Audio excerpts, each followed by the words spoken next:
We met up with Pi 314 at a coffee shop in the West End of Toronto. She talked briefly about her own work, graffiti culture in Toronto, or at least what she knew, as well as mentioning a few locations that might be useful to us. She told us about this one location that she was fond of. It was an old factory, abandoned of course, not too far from where we were at the coffee shop. It was decided silently among us, as she was talking, that we would check this place out as soon as we could. We found our way to the factory. It was tucked away in a quiet residential neighborhood, adjacent to a park full of retired or unemployed dog owners.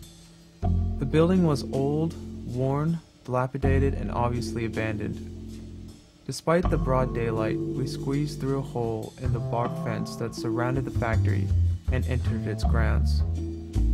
Like bits of its interior were bleeding out, the outer walls of the factory were covered in graffiti.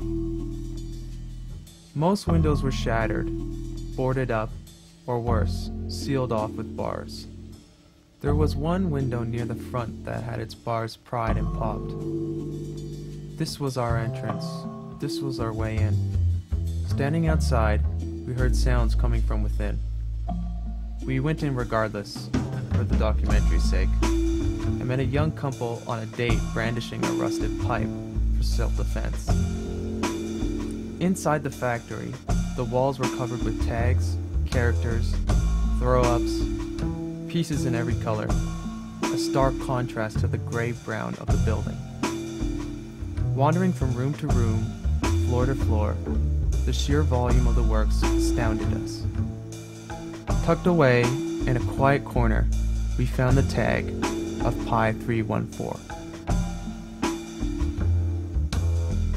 There was a serene church-like room on the second floor, sunlight pouring through its broken windows, filling it with a soft warm light, and bathing its icy pigeon shit-covered floors in a histoplasmosical radiance.